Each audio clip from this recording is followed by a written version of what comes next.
Chapter 1. Life-Changing News. My life was about to change, forever. I got up just like any other day, and after hitting the snooze button several times, I forced myself out of bed and slowly walked to the bathroom, my eyes still half closed. I hated getting up for school and couldn't wait until it was over. I was graduating this year.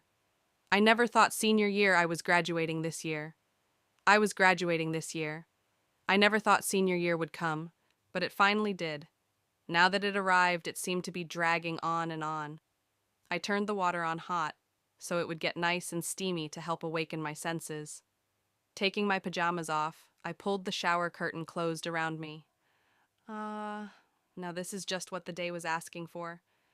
Pondering in the shower until the water ran cold, I definitely felt awake now. I wrapped my hair in a towel and went to my room to find something to wear. Rummaging through my jeans, it hit me that today was the day. Mom and Dad are coming home today. I practically jumped with enthusiasm. My parents had been gone for a month on a business trip. I was left home to prepare for graduation and study for exams. They would often go on business trips and leave me with Jameson. He was our butler and also my favorite out of everyone that worked for us. He's been with us for a long time. You kind of get used to it after years of being left, but it was always nice to have my parents home. Don't get me wrong, though. I don't resent them or anything, because if they didn't do what they do, we wouldn't have the nice things we have. My Jeep in particular. I loved my Jeep. I can remember the day we went shopping for it right after I passed my driver's test. Pulling into the car sales lot, it was the first thing to catch my eye. Shiny silver with dark tinted windows. That's what I want, Dad. Right there.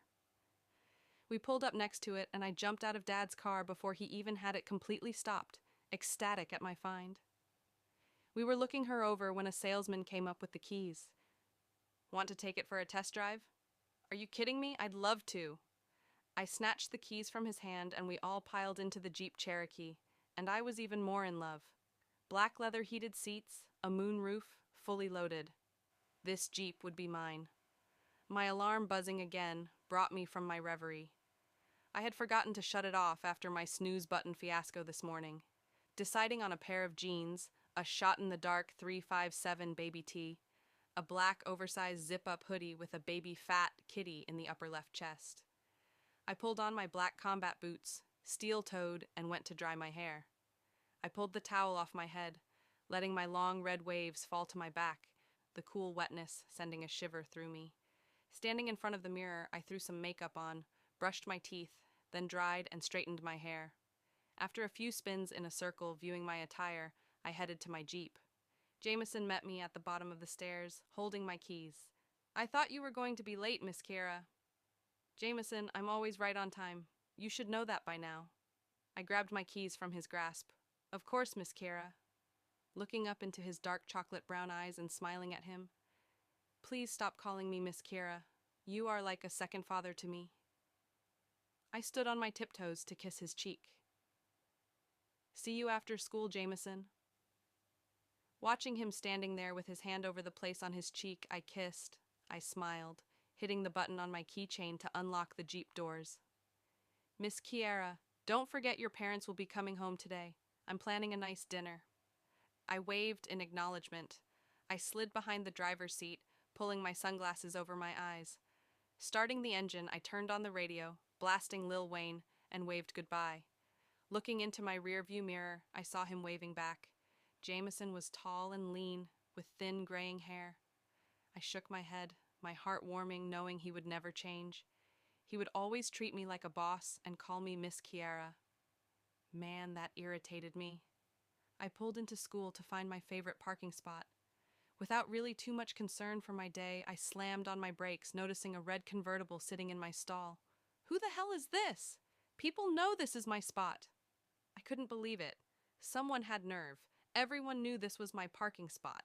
It has been all year. After throwing a fit and saying a few choice words under my breath, I moved along in search of an empty space. Finding one, I pulled in, taking a deep breath to calm myself before heading in. This was not going to ruin my day. I would let this pass for now. Flinging my bag over my shoulder, swiping a stray strand of hair behind my ear, I headed to biology class. Walking through the door, I immediately sensed someone new as my eyes instantly diverted to him.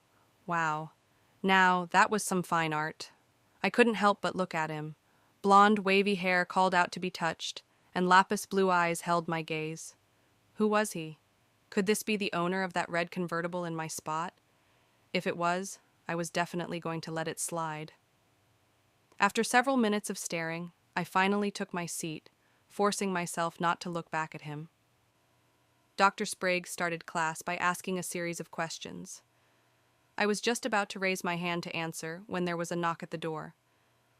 Dr. Sprague answered it, and when he turned back, his face looked solemn. "Kiara, you're wanted in the office." I looked at him surprised and stood up. You might want to take your things with you," he said. Confused, I loaded my books in my bag, tossed it over my shoulder, and headed to the office. What the heck did I do now? I didn't even throw a fit about my parking. The halls were empty, with only the echoes from teachers talking behind closed doors and the squeaking of my heels on the freshly waxed floors. Arriving to the office, I stood in front of the doors for a second, looking in through the glass that separated the dungeon from the hallway. Dean Henderson's door was cracked open, giving me full view of the police officer. What now? I opened the door and walked through. Ms. Stein sat at her desk, the white bun wound tightly atop her head, the only thing to be seen as she stared at nothing. Raising her head to see who walked in her eyes, widened ever so slightly before she regained her composure. "Go on in, Kiara. They are waiting for you." She kept her voice neutral, but I could sense something wasn't right. I walked over to the door and knocked. Dean Henderson greeted me. "Come on in, Kiara." He put his arm around my shoulders, leading me to the chairs that sat across from his desk. The first policeman sat in one chair, the one I could see from the hall, and another policeman stood by the window. "You might want to sit down here, Kiara." Dean Henderson motioned toward the chair. Did I do something wrong? The tension in the room was extremely noticeable. Something definitely wasn't right. I had a feeling I was about to find out what was going on. "Oh, no, you did nothing wrong at all. These officers here would like to talk to you." Dean Henderson took his seat behind his large mahogany desk. He was a short, chubby man, balding with only hair above his ears, making a horseshoe around his head. His pale blue eyes watched me from behind thick lenses. I looked at him for a moment, then to the officer sitting beside me. "Kiara Crosby?" the officer next to me asked without hesitation. "Yes, that's me." The other officer by the window came closer to the desk as the officer next to me stood up. "I'm Detective Santonio. This is my partner, Officer Whitman. I'm afraid we have some bad news." Detective Santonio was dark-skinned, with teal-green eyes and jet-black hair. He was muscular, you could see, from the outline of his shirt. Officer Whitman was smaller-framed, less muscular, with brown hair and brown eyes. They both bore military cuts. "What bad news?" I wasn't really alarmed. It could be anything. "Are your parents' names Patrick C. Crosby and Shannon Crosby?" They waited for me to answer. "Yes, that's them," I said, now puzzled. "We're sorry to be the ones to inform you, Kiara, but the airplane your parents were on has been reported to have crashed in the ocean. It departed from Kennedy Airport and was called in as a mayday at 1100 hours. It went down over the Atlantic, where there are no known survivors." Staring at them in disbelief, my brain tried to comprehend what they just said to me. What? How can that be? I must be dreaming. It's got to be a dream. Clutching my hand to my chest, I could feel my throat getting tighter, closing around my trachea and cutting off my air. When I felt the dizziness wash over me, I put my head to my knees to keep from passing out. "Why don't we give her a few minutes, officers?" Though it sounded muffled to my ears, I knew it was Dean Henderson speaking. "Of course." The officers spoke in unison. "Kiara, we'll be right outside. Just yell if you need us." I nodded, my head still between my knees, and heard the door shut. I slowly raised myself to a sitting position. My parents were dead? The tears streamed down my cheeks. The pressure in my chest was replaced with sadness of reality. How could this happen?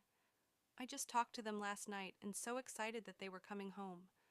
I had been so wrapped up preparing for midterms that I even rushed my mother off the phone last night. Oh God, what was I going to do? Lowering my head as far down as I could get between my knees, I started to hyperventilate. Tap, tap, tap. Someone knocked on the door and slowly opened it. Kira, I think you should go home now. Call your family to come be with you. I have no other family, I whispered, sitting up, wiping the tears from my face. Grabbing my things and pulling my keys out, I looked to Dean Henderson before heading for the door. Maybe you shouldn't drive, Dean Henderson stated. I'll be fine, really. I knew it wasn't very convincing when my chest shuddered between sobs and Officer Whitman took my keys. I'll drive your vehicle. Detective Santonio can follow us. I nodded in agreement and walked out of school behind them. Feeling the eyes on me as we walked to the parking lot, I could only imagine what the other kids at school would be saying after this. Officer Whitman helped me into the passenger side of my Jeep, then got in and started the engine. I turned the radio down, just wanting silence, leaning back in my seat and closing my eyes. Without looking at Whitman, I told him where to go.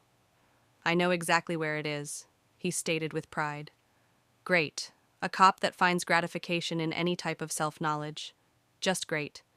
It seemed like only a few minutes before we pulled into our long driveway. Officer Whitman offered to walk me to the house, giving that boyish smile, but I respectfully declined. I'll be fine. Thank you for driving me home. After watching them drive off in the squad car, I slowly turned around staring at my house. I envisioned my mother kneeling in her flower bed. She took pride in landscaping our yard and actually did pretty good too. My gaze followed the cobblestone path up to our front door, envisioning my father standing in the door, ankles crossed, arms crossed, and one shoulder leaning against the door frame. I looked up toward the roof. Our house was big, built by my father. Light blue, with stone embedded into the siding along the front porch. Large glass windows allowed you to see into the gaming area and the indoor pool area. A balcony could be seen off the master bedroom, overlooking a pond we had in our side yard. The house was beautiful. I heard the door open. Jameson was there to greet me, hurrying to my side, compassion in his eyes. Miss Kara, come inside. He draped an arm across my shoulders, grabbing my bag with the other. It'll be okay, Miss Kiara. We will get through this. Letting him lead me into the house, I stopped just inside the door. Staring at the spiral staircase that led upstairs, I felt weighted down, helpless, and didn't know what to do. My feet didn't want to move. I was numb. Go to your room, Miss Kiara. I will bring you some tea.